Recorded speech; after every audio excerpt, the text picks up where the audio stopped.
The situation here in Santa Monica, California is very fluid. You can see police here now firing tear gas into the crowd. They are trying to push these folks back. Earlier today, just a few blocks away, there was looting underway nearby. Police seem to have had enough. The nation erupted into scenes of chaos, violence, and widespread destruction into the early morning hours. Dozens of American cities up in flames after some protests turned into riots, often followed by looting as a nation simmering with unrest unraveled. How long can you be peaceful when your people are dying? In Los Angeles, hours before a curfew was ordered, the city became a war zone. After attempting to breach television studios, large groups torched police cruisers as officers fired back with rubber bullets. Before nightfall, the looting began. Department stores, jewelers, and high-end apparel shops trashed by unruly mobs. The mayor calling on the governor to dispatch the National Guard for the first time since the Rodney King riots in 1992. Strikingly similar scenes and issues of injustice, 28 years apart. We've seen this before in Los Angeles. When the violence escalates, no one wins. After 3 nights of protest and violence, the state of emergency in Los Angeles mirrored by pockets of anarchy nationwide. Described as all hell breaking loose in Seattle, when police lost control of downtown, crowds destroyed, then took over their vehicles. This video capturing one man removing a high-powered police rifle before a plainclothes security guard disarmed the man, clearing the magazine. But there was also troubling scenes caught on camera at the hands of police. This video appearing to show an officer putting his knee on the neck of someone taken into custody before another officer pulls his leg off. A shocking scene after the death of George Floyd, why so many poured into the streets. We can't peacefully protest in the streets without getting tear gas thrown at us for what? With demonstrators out in force again today, a violent takedown in Philadelphia, where a Foot Locker was looted after more than a dozen officers were injured there last night. With tear gas choking the streets of Miami, police battled protesters to keep control of their headquarters. With banks burned, highways shut down, and City Hall on fire in Nashville, there was more than 1,000 arrests. In Salt Lake City, police have identified this man who may have fired arrows into a crowd from a crossbow before he was mobbed by a nearby group. In Tallahassee, Florida, someone drove through a protest after their pickup truck was surrounded by a crowd. The National Guard is moving into Chicago after clashes between protesters and police. In this city, we care for each other. This is a time for us to unite. Tonight, a nation on edge and up in smoke as many plead for peace in the wake of yet another violent night. The cat and mouse game here in Santa Monica continues. You can see police are ready to move in on all these protesters again. The curfew starts in less than 30 minutes. Scenes like this are playing out all across the nation as the National Guard moves in. These are the implausible scenes we are witnessing on the streets of the American capital. Heavily armed troops spreading out to take up strategic positions across the city. At the iconic memorial to Abraham Lincoln, the very president who emancipated America's slaves, protesters gathered demanding racial equality. Greetings. Part 2 with God's help here in the Holy Land, Holy Apple, and Holy Hilltop. Title of this week's second part, it's just like last week. To BLM man? Question mark. To JLM man? Question mark. Be a man! Exclamation point. Okay, we said BLM. Do Black Lives Matter? Do Jewish lives matter? Man, you'll have to stay with us till the end when we reveal the secret. MAN, what does it stand for? That is our answer at the end of the track. Okay, here's our second part. Do Black Lives Matter? Question mark. Let's look. First of all, point number one, George Floyd was definitely no hero. No hero to his people, no hero to the world. Here, reading, could pick it up in different places. I'm reading from the Great Game India website, June 6, 2020. The unfortunate death of George Floyd, which sparked a civil war-like atmosphere in America, has now snowballed into worldwide protests. Floyd had moved to Minneapolis after being released from a Texas prison for aggravated robbery. Sat for 5 years on this aggravated robbery. He was under the influence of fentanyl, and I hope I'm pronouncing this right. Sorry for my ignorance on these drugs. Methamphetamine.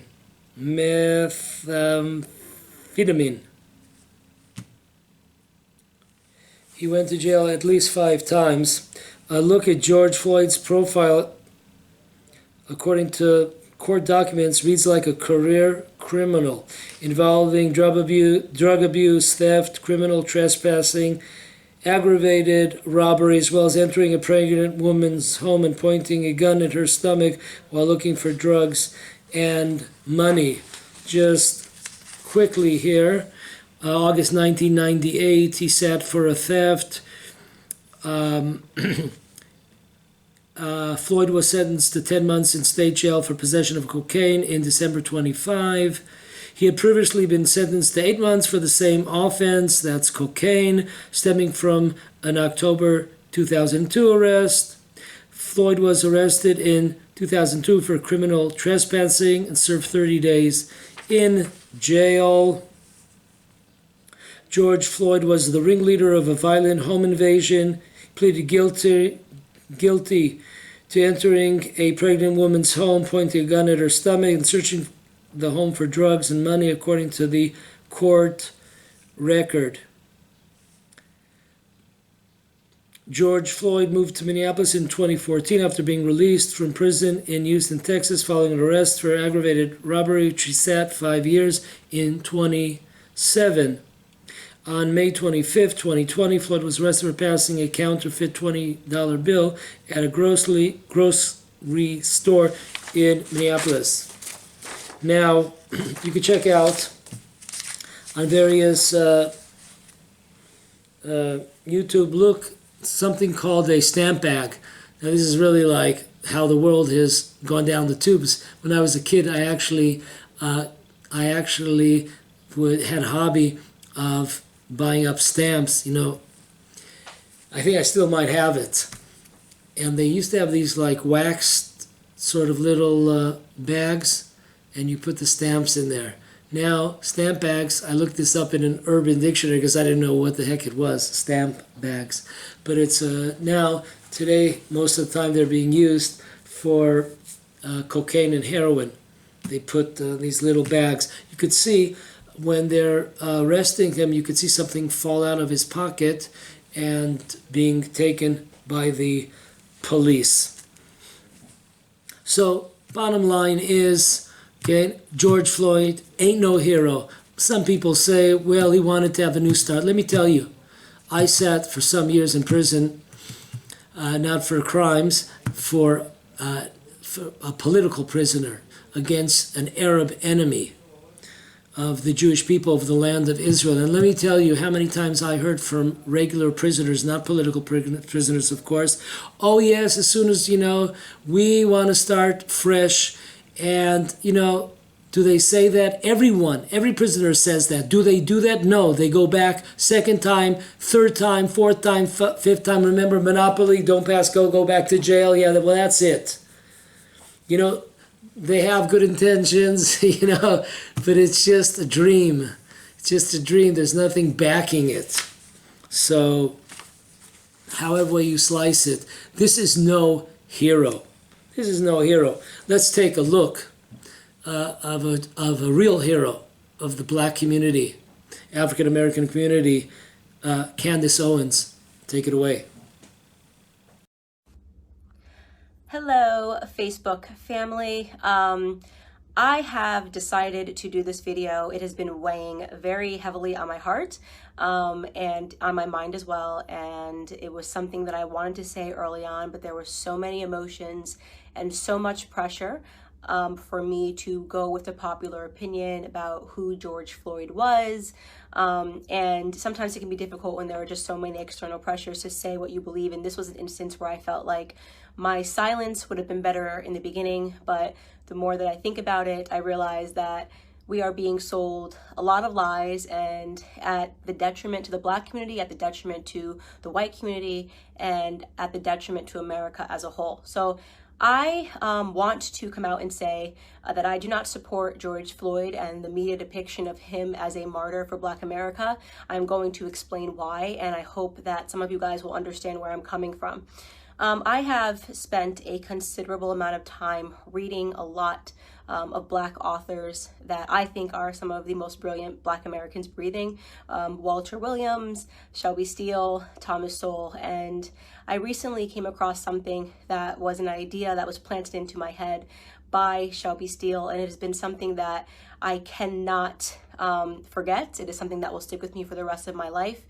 And it is something that I hope for the Black Americans that are watching will stick with you for the rest of your life. Shelby Steele said that the Black community is unique from other communities. Our culture is unique from other communities because we are the only community that caters to the bottom denominator of our society. Now, let me explain what that means. It means to say that not every Black American is a criminal, not every Black American is committing crimes, but we are unique in that we are the only people that fight and scream and demand support and justice for the people in our community that are up to no good. You would be hard pressed to find, a Jewish person who has spent 5 stints in prison, who commits a crime and dies while committing a crime, and that the Jewish people champion and demand justice for. You will be hard pressed to find this in white America. You'll be hard pressed to find this even in Latino America. If there is a person that is spent multiple times in prison, you are not going to see a bunch of Latinos coming out demanding justice for this person, even if, and I want to be very clear, what I'm saying is not any defense for Derek Chauvin. I hope Derek Chauvin gets the justice that he deserves to be, implemented upon him, and that the family of George Floyd deserves justice for the way that he died. But I also am not going to accept the narrative that this is the best the Black community has to offer. For whatever reason, it has become fashionable over the last 5 or 6 years for us to turn criminals into heroes overnight. And it is something that I find to be despicable, and it is something that I refuse to stand by any longer, and I am not going to play a part in it, no matter how much pressure comes from Black liberals and Black conservatives as some token of people wanting you to believe that this is the only way you can be Black, is you have to say this was wrong and that this person was amazing. I won't do that. George Floyd was not an amazing person, and as soon as this video hit the internet, I did just basic searches. Everyone jumped on it and was looking at the police officer, and everyone agrees that the police officer was wrong, and the police officer has been arrested. So that is not the reason I'm not discussing that, is because that is not something that has been misconstrued in the media. He has been turned into the devil that he is, and there is no reason for us to harp on that any longer, because white Americans are not uplifting Derek Chauvin as a victim or pretending that he's an amazing human being. But George Floyd is being uplifted as an amazing human being. For those of you who have not yet seen the clips and did not pursue or wait for more clips to come out, first and foremost, George Floyd at the time of his arrest was high on fentanyl, and he was high on methamphetamine. This came back in both of his autopsy reports. If you pursue the 911 transcript, you can see the person describing somebody who is out of their mind high, and which is what made the person fearful, because he tried to use a bill that I guess was a fake bill to purchase something, and then he was outside acting weird, and they, in their police call, said that this person was obviously distorted and on drugs. When he is put into handcuffs and is put against the wall, a baggie of what looks to be like cocaine or it's a white baggie that he drops onto the floor that you can see in an image. If you look up the clip, the media is refusing to circulate it. You can find it on Twitter if you you use DuckDuckGo and look up George Floyd baggie, you can watch the clip yourself with your own eyes. He had drugs on him at the time of his arrest. Now, barring all of that, nobody thinks that he should have died during this arrest, but what I find despicable to be is that everyone is pretending that this man lived a heroic lifestyle when he didn't, and I want to talk about what his lifestyle was leading up to this moment and why I refuse to accept the narrative that this person is a martyr or should be lifted up in the Black community and that we should be buying t-shirts with his name on it. I am not going to play a part of the broken Black culture that always wants to martyr criminals, who wants to pretend they were these upstanding human beings that just wanted to help society, that just wanted to reach out and uplift society. And he has a rap sheet that is long, that is dangerous. He was an example of a violent criminal his entire life, okay, up until the very last moment. Now, again, I want to be clear, this is not a defense for Derek Chauvin. No one that I have spoken to, no one in the news is defending Derek Chauvin. He is getting what he has coming to him. Okay, great. But why are we pretending that this criminal should be upheld as a citizen, as a martyr in Black America? A martyr for a fake narrative, by the way. Police brutality, racially motivated police brutality is a myth, okay? So let's get into that.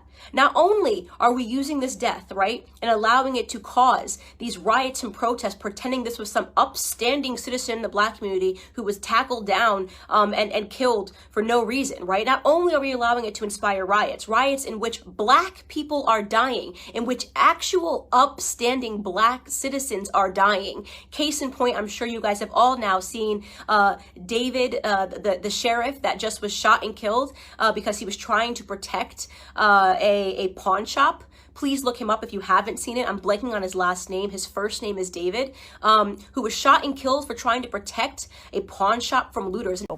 When the violent protesters made their way to North City, this former St. Louis police captain was shot and killed outside a pawn shop.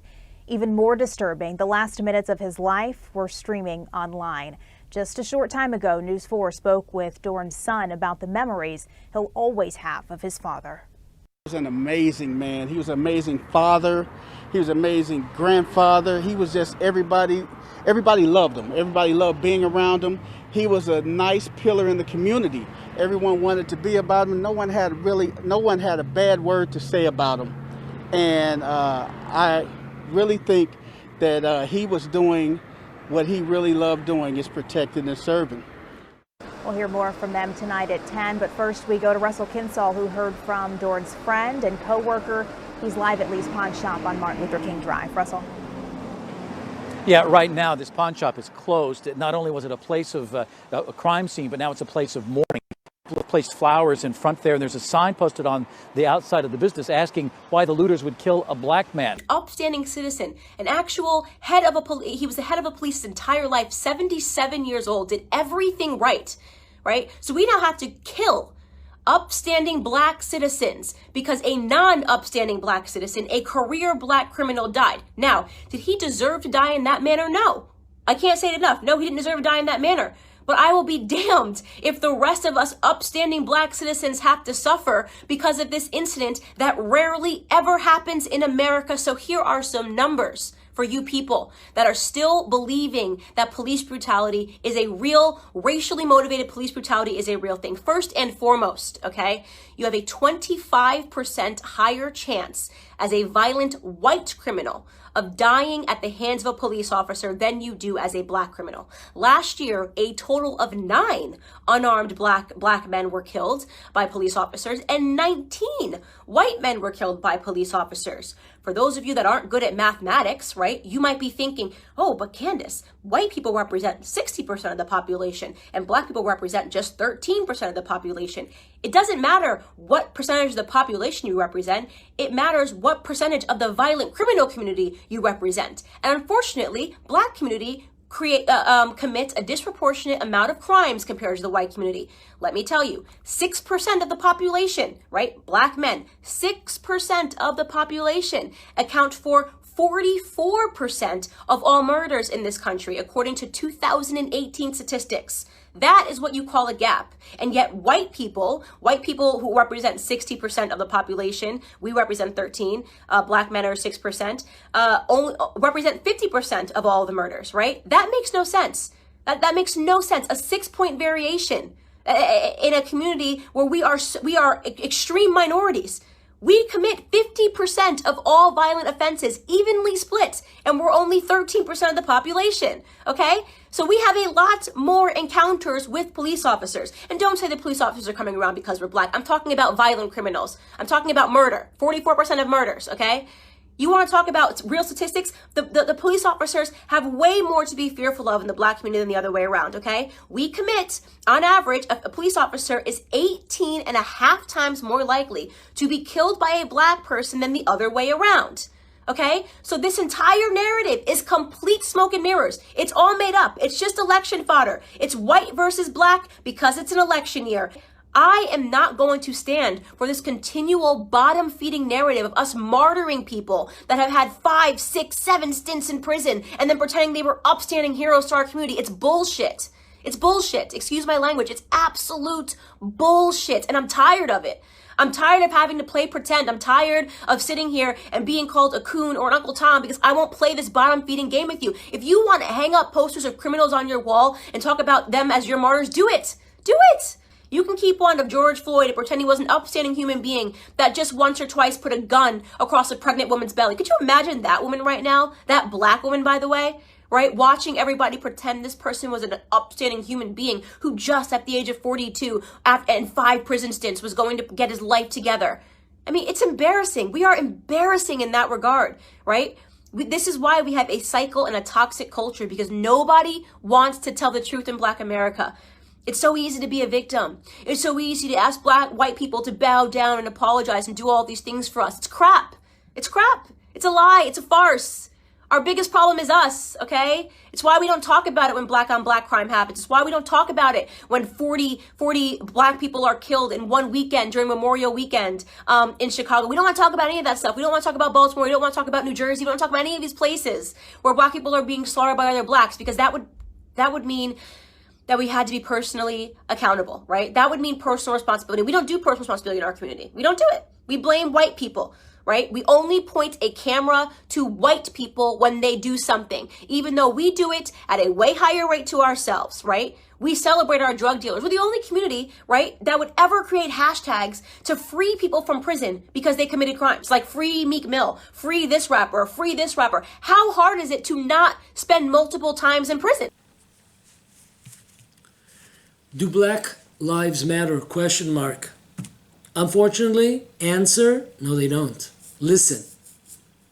Don't get upset. Listen to the words here. This is an article by Walt Blackman, an Arizona House of Representative. He writes in, he's being interviewed on February 25th, 2020. Abortion impacts African Americans at a higher rate than any other population group. In 2011, the Center for Disease Control, CDC, and Prevention released an abortion surveillance report. According to this report, black women make up 14% of childbearing population. 14%. Yet, 36% of all abortions were obtained by black women at a ratio, listen to this ratio, 474 abortions per 1,000 live births. Black women have the highest ratio of any other group in the country. Folks, it's amazing. Almost half of their kids are aborted. Almost half. When you use those percentages, it indicates that of the over 44 million abortions since the historic 1973 Roe versus Wade Supreme Court ruling, 19 million babies, black babies, were aborted. Think about that. Since the Wade versus Roe, 44 million babies in America have been killed, slaughtered, finito. And of those 40, almost half are black. babies. Even though the African Americans are just under 13% of the United States population, so they're like 40% of all the abortions since 1973, and their percentage in the country is just 13%. Black lives do not matter. We don't see demonstrations, we don't see riots. A study by Protecting Black Lives in 2012 found that 79% of Planned Parenthood surgical abortion facilities are located within walking distance of minority communities. Man, they're being targeted. In the past, we criticized the tobacco industry for targeting young people with their advertising. The prevalence of abortion providers in African American and Hispanic neighborhoods indicates the abortion industry is targeting us too. It smacks, listen to this, those that wave the flag of the Planned Parenthood. Let's look at its founder.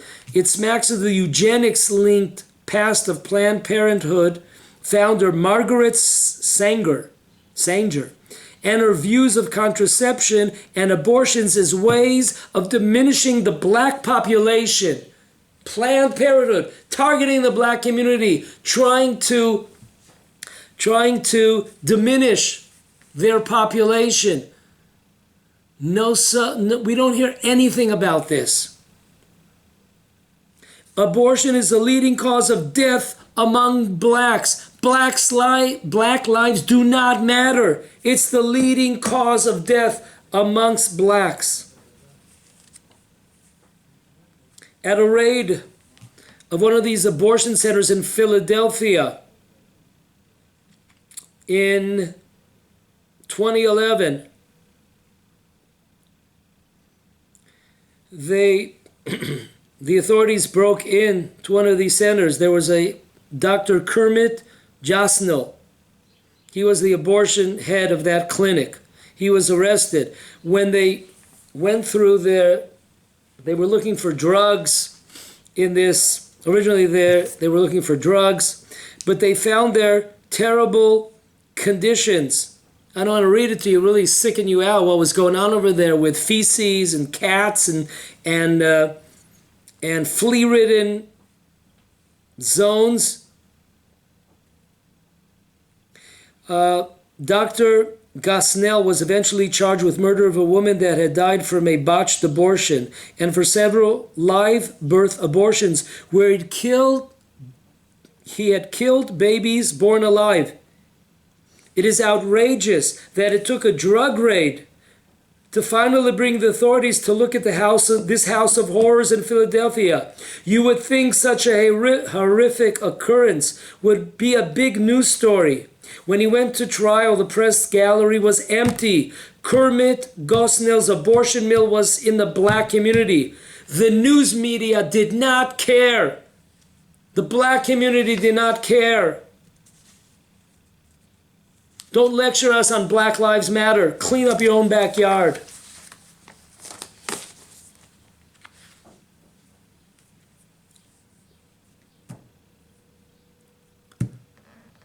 Can't say it better than this. Do Black Lives Matter? Take it away. Reverend Jasper, take it away. From Detroit, at the eulogy, at the funeral of the Queen of Soul, Aretha Franklin. I was a big fan when I was a kid. Take it away, Reverend.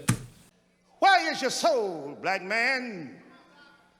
As I look in your house, there are no fathers in the home no more. Where is your soul?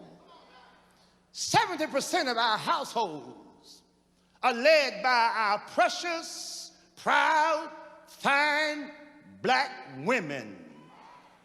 But as proud, beautiful, and fine as our black women are, one thing a black woman cannot do. A black woman cannot raise a black boy to be a man. She can't do that. She can't do that. She can't do that. Black man, where is your soul. A study was released not long ago by Tuskegee Institute, and in this study, it showed how the Ku Klux Klan has killed 3,446 black people over an 86-year span of time. That's an awful lot of black people for anybody to kill. But the study also revealed that black people killed that number of black people not once a year and not 86 years, but every 6 months. So you multiply times 2 the 3,446, that means that we killed 6,000 plus black people every year. And over that 86-year span of time, that equates to us killing among us 592,712 black people are killed by black people. It amazes me how it is when the police kills one of us. We're ready to protest, march, destroy innocent property. We're ready to loot, steal, whatever we want. But when we kill 100 of us, nobody says anything. Nobody does anything. Black on black crime. We're all doing time. We're locked up in our mind. There's got to be a better way. We must stop this today.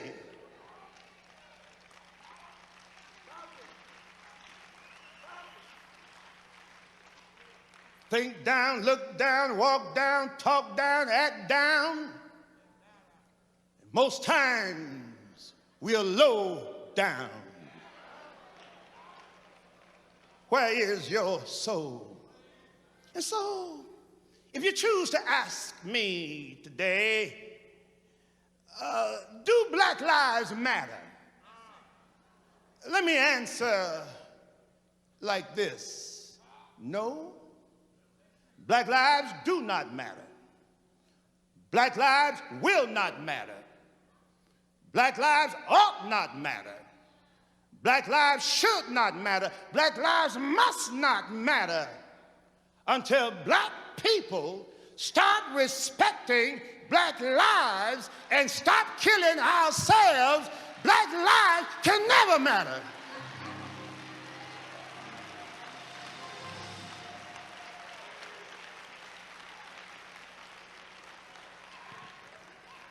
Walk around in our communities today, it hurts my heart. Everybody you see in our community walking around like zombies, you know, just whacked on crack. Everybody high, everybody drunk. They walk up to you and try to reach for you. You shoo them off like they're flies. Where is your soul? Where is your God?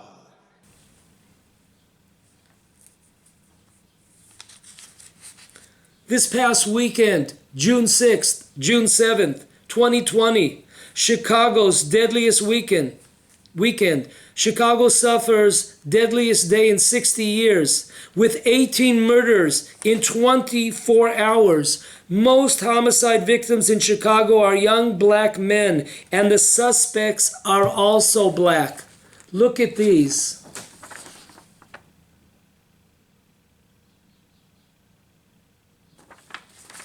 Do Black Lives Matter? 18 murders in 24 hours, black on black crime. No, black lives do not matter. Okay, but don't worry. Next question. You might be surprised with the answer. Do Jewish lives matter? Question mark. Take it from the top. This past year, Jews being killed, murdered in anti-Semitic attacks. It happened in Pittsburgh, in Poway, California, near San Diego, in Jersey City, a machete attack, leaving a person a vegetable, in Muncie, New York. Do Jewish lives matter? No. What have we learned? Look at the Jewish community. Let's look at ourselves in the mirror. What the hell is wrong with us? Why don't we smell the coffee? The highest year of anti-Semitism, 2020. Amazing year. I did about 3 classes on anti-Semitism with all the statistics, 2020. Let's look. That's not bad enough. The anti-Semitism this past year. Let's look at the results of this coronavirus, the COVID-19. Unemployment. Economic collapse. The Jews in America are living on a powder keg, waiting to go off. Listen to this. The coronavirus pandemic inflicted a swift and massive shock that has caused the broadest collapse of the global economy since 1870. Despite unprecedented government support, the World Bank said Monday. The world economy is expected to contract by 5.2% this year, the worst recession in 80 years. But the sheer number of countries suffering economic losses means the scale of the downturn is worse than any recession in 150 years, the World Bank said in its latest Global Economic Prospects report. This is a deeply sobering outlook, with a crisis likely to leave long-lasting scars and pose major global challenges, said World Bank Group Vice President for Equitable Growth, Finance and Institutions, Seila Pazarbasigolu. What's a mouthful. The depth of the crisis will drive 70 to 100 million people into extreme poverty, worse than the prior estimate of 60 million, she told reporters. We are in the midst of a tsunami in America. If that's not bad enough, killings, rise of anti-Semitism, COVID-19, the lockdown. If not all of this, we have the gates to the land of Israel. We thought it would never happen. The gates to the land of Israel being closed for the Jewish community. They thought they would always have an opportunity, if worse comes to worse, to hop on the plane, Jane. No flights, only citizens. And if that's not bad enough, listen to this one. Suzanne pulled it off on the Drudge report yesterday. Blacks buying up guns. That's good news. Blacks buying up guns. Aisha Williams wants her son, Caden, to learn how to shoot and safely handle a gun when he turns 10. Now, as a teacher of kids about that age and younger, man, I don't know what this woman is smoking. A 10-year-old to learn how to shoot and safely handle a gun. Man, I don't know what she's smoking, what she's on. A 10-year-old, safety, handling. Man, this woman should be arrested. This woman, Black lives don't matter. Her son's life doesn't matter. I'm a single mom with a son. We remember that from Reverend Jasper. A single mom. All those single moms out there in the African American community. And I'm also short. So I want to make sure I'm protecting my son and we're also saving ourselves, she told the Daily Beast. Williams has never shot a gun. Listen closely to the statistics here. But she's been thinking about learning how to use one for years. She just discovered the opportunity to apply for a permit and receive lessons a few days ago when a friend introduced her to Twin Cities chapter of the National African American Gun Association. Well, that's like one heck of a name. It's called the NAAGA. Williams, who joined through a special initiative of the chapter to pay the enrollment fees for single mothers, they're paying your way, is part of the quiet explosion in the number of black gun owners nationwide. In 2014, 19% of black households had a gun owner, according to a study by the Pew Research Center. By 2017, the latest data available, that number had grown to 24%, and NAAGA estimates the percentage may now be even higher, listening to these numbers, considering the organization's membership number this year. NAAGA, which started with one chapter in Atlanta in 2015, now has more than 100 chapters nationwide with 40,000 members. More than 10,000 of them, like Williams, joined this year. 10,000 in a year. If that's not enough, blacks arming themselves. What kind of situation are we living in over there? What is going on? Isn't it time to wake up and smell the coffee? What in the world is going on with us? Jewish lives don't matter? Right, Jewish lives don't matter. If that's not bad enough, listen to this one. Minneapolis.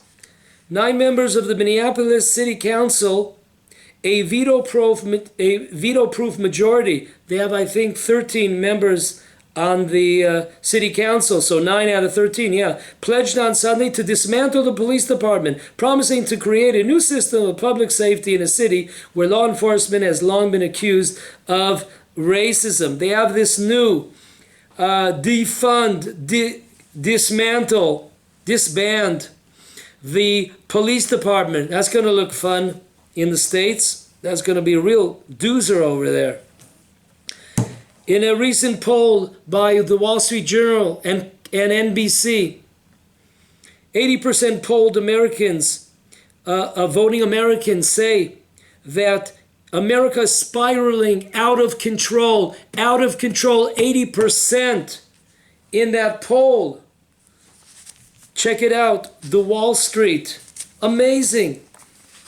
Everyone understands it's spiraling out of control. And the beat goes on over here. In New York, the center, the epicenter of all this stuff, when you look at COVID-19, when you look at these riots, Los Angeles also, and New York, but especially New York, it homes the largest religious Jewish community. Why is this happening? Why is this happening? Why is that the epicenter? I got a letter from a friend of mine, family. In the last 2 months, she's been downstairs 2 times to start her car so the battery doesn't die. This is unbelievable, this lockdown. There's close to approximately 1,000 deaths within the Jewish religious community in New York.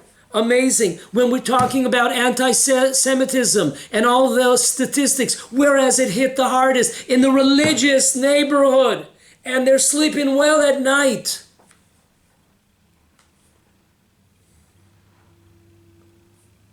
What is going on with us? Such a special people, such an intelligent, the leading Nobel Prize for the proportion of the people, the leading Nobel Prize people, when they are so smart, but so stupid when it comes to saving themselves. Let's check out this clip. Unbelievable, in Manhattan, of all these stores boarding up. Let's take it away. New York looks like a city under siege today. Razor wire, chain link fence, and plywood boards surround every window of the famous Saks Fifth Avenue flagship store. A platoon of private security personnel are on standby to repel looters. Other luxury stores and five-star hotels are boarded up along the world-renowned street. Harry Winston Jewelers, Armani, Dolce & Gabbana. And this is simply an unbelievable sight. Store after store boarded up, and these are well-known, iconic flagship stores. So this is Fifth Avenue right behind me, and you can see right over here, this is the storied St. Regis Hotel, all boarded up here. Madison Avenue's fashionable stores are also boarded up. The city removed 2,000 trash cans that could be used to smash in windows. It's all hands on deck. The entire force has been ordered to cancel all vacation and leaves after Monday night's looting spree that shocked America. Whoa! Cops battled with looters outside one store last night. Hundreds were arrested, but most seemed to get away. First layer of protection right here. Lighting a place up at night when the demonstrators are coming, that's what you need to do. Peter Moreno is a security expert and former NYPD captain. You'd have to take time, a lot of time, to get through this, and that affords the police the time to get here and to disperse the group. The city's hardware stores are now overwhelmed with orders for plywood. I've never seen anything like this in Manhattan. Look at this. Looters turned up to ransack one Manhattan store in a $350,000 Rolls-Royce SUV. They leap into the rolls with their loot. Folks, it just hit me when I was watching this video. Amazing, you know, Saks Fifth Avenue, things you grew up with. These names, the Untouchables. Boarding. They're all being boarded up. It just hit me. Wow. When you go onto a plane, you're boarding the plane. There are no planes to the land of Israel. What's it going to be? Boarding or boarding? Whoa. Not only that, JLM, Jewish Lives Matter, but that's also the abbreviation of Jerusalem. Look it up, JLM, amazing. The prophet Yoel says, chapter 3, verse 5, the salvation will be in Zion and Jerusalem. JLM, Jews Lives Matter, question mark? You know what the answer is? JLM, that our lives matter in Jerusalem, in Zion. That is the answer. That is where the Jewish people will find redemption, will find Savior. JLM. However, to answer our question, same answer. Do Black Lives Matter? No. Because of all of what we said, black on black crime, drugs, abortion. Black lives do not matter. The same question, do Jewish lives matter? Apparently not. Because there's a silence. There's a silence of rabbis. There's a silence of so-called Jewish leaders. There is no message that thank you. Thank you for the good times. Thank you for the good years. Thank you for your hospitality. America has done much for the Jewish community over the years. We have a lot to be thankful. But every ride comes to an end. Every game, there's an end to the game. And these are those times. There is no message by our leaders, by our rabbis, crying out, smell the coffee, let's wake up. Don't we see the writing on the wall? It's time to go home. I must say that just last night, thank you, a great blog, check it out, Palm Tree of Deborah blog. Palm Tree, one word, of Deborah, one word. Check it out. She brought there a tremendous statement by Rabbi Zachariah Wallstein.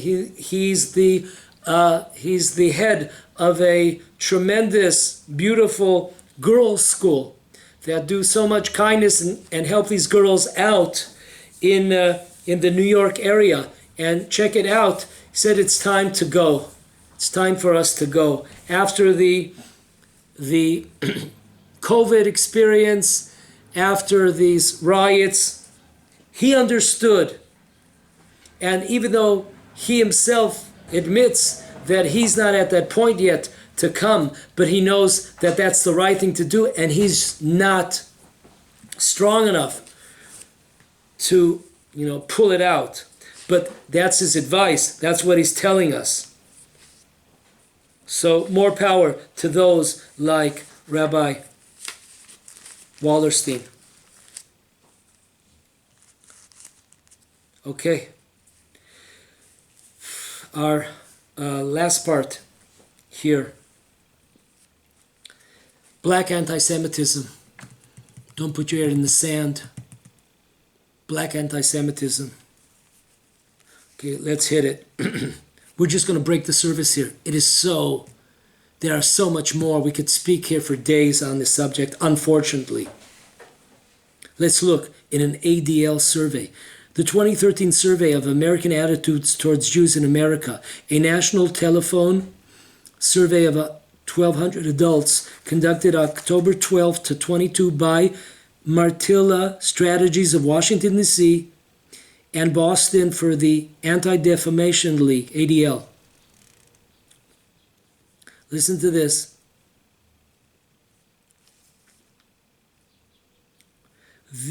Compared to the overall 12% of American adults who are strongly anti-Semitic based, 12% of these that they polled harbor deeply entrenched anti-Semitic attitudes.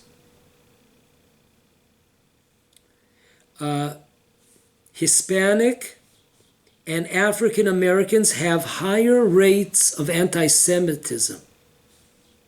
Although Hispanic Americans born outside of the U.S. are significantly more likely than Hispanics born in the U.S. to hold anti-Semitic views, 36%, compared to 14% of U.S.-born Hispanics. Among African Americans, anti-Semitic views have remained constantly higher than the general population, including the 20% of 2013 African American survey respondents who expressed strongly anti-Semitic views. Or Lee Siegelman, George Washington University. Major national surveys conducted in 1964 and once again in 1981 indicated that the black were more negatively orientated towards Jews than whites.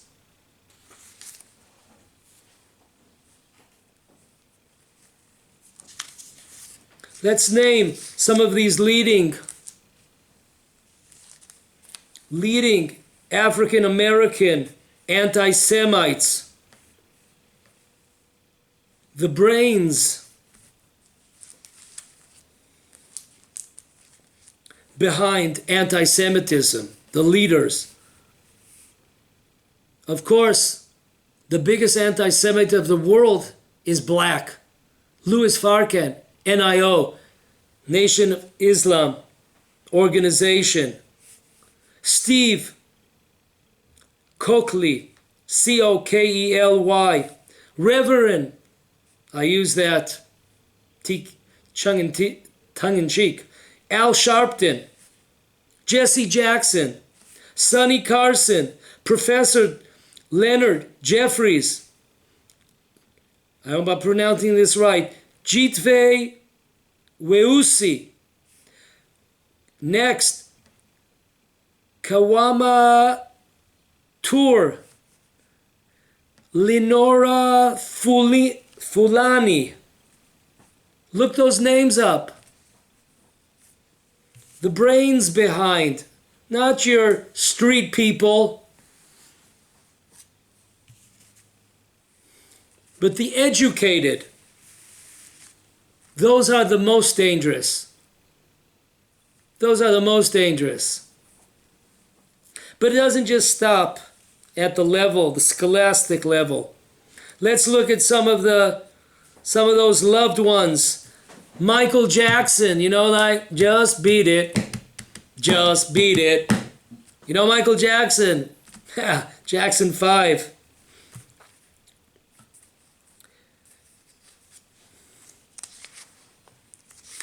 Yeah, on June 15th, 1995, a day before the release of his story, I guess his album, the New York Times reported that the song, or maybe the name of the album, They Don't Care About Us, contained racist and anti-Semitic content.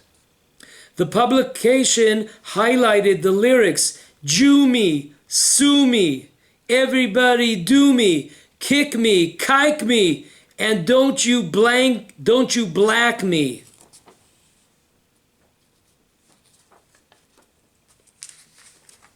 After being pressured, it's hard to find those words today. But in millions and millions of copies, that's the linguel, that's the language. But it doesn't stop there. LeBron James, yeah, King James, Sir James. He shared a new song on Instagram, and also the words. By who? By this rap crap named, maybe I should be a rapper over here after that one. Yeah. 21 Savage. Yeah, this guy, a rapper. The song's name is ASMR. ASMR song. I'm quoting this sentence. We been getting that Jewish money. Everything is kosher. Yeah, we been getting that Jewish money. That Jewish money. Everything is kosher. No, I don't think so. 21 Savage, I don't think that's too kosher. Or this past year, Education Board member Joan Terrell Page called Jewish people brutes. Quoted as saying, the Jews came and waved bags of money. Yeah, them Jewish money. Waved bags of money to buy property in the area. Or how about this one? Rabbis deal with selling body parts. Oh, man. Joan Terrell Page. Man, you're on the wrong page, Joan. Got to get on the right page, baby.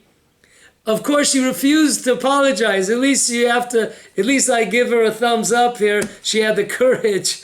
You know, not one of these politically corrects. You know, I've seen a lot of people, LeBron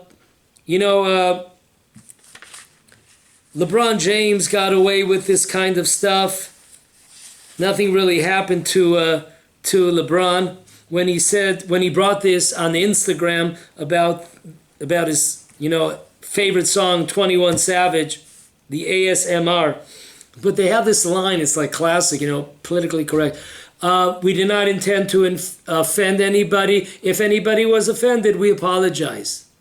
Of course, imagine Michael Jackson using this kind of language against black people, or anybody using this kind of language against African Americans, against Mexicans. Man, they would have them at a stake. They would burn them at a stake. Here, nothing happened. Just passed by. Just passed us by.